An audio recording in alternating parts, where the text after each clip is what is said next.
In campaign 2012, a presidential candidate from Texas is picking up steam, and we're not talking about Rick Perry. KHOU 11 News reporter Gabe Gutierrez sat down with Ron Paul this afternoon to see whether Congressman is finally getting some attention.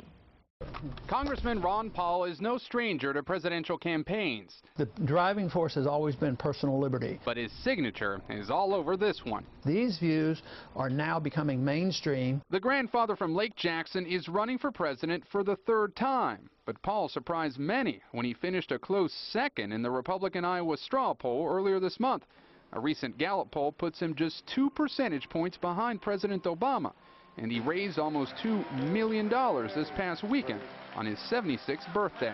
I didn't think we'd be this far along in converting the country to the views I've expressed. Those controversial views may be why the media has mostly ignored him. You can hold the Ron Paul stuff. A point amplified by comedian Jon Stewart. How did Libertarian Ron Paul become the 13th floor in a hotel?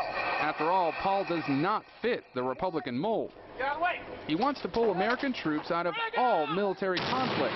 If elected, he says he'd abolish the Federal Reserve and even wipe out the federal income tax. You can't get rid of the income tax unless you get rid of all the spending. But people think it's bizarre, but did we have one before 1913? Paul strongly opposed raising the nation's debt ceiling. That does put him more in line with his newest presidential rival, Texas Governor Rick Perry. But despite their long political careers in the same party. Have you ever actually met Rick Perry? I have not. You have not? I have not met him. To my memory. I mean, it's always possible you could have shaken hands, but I do not recall having ever met him or had a conversation. Yet Paul and Perry embraced the Tea Party early on. Each candidate hopes to ride that anti-Washington anger straight to the White House. Time will tell. Paul says he won't seek another term in Congress to focus on his presidential bid. So what happens if he doesn't win?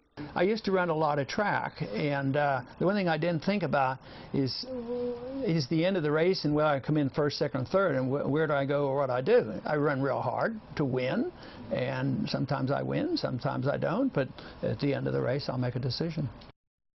And that race continues for the man some call the Rodney Dangerfield of presidential politics. No respect. Well, Paul is spending a few more days in Lake Jackson before heading off to New Hampshire and Iowa. We'll post more of our interview along with this story on our website. I'm Gabe Gutierrez, KHOU 11 News.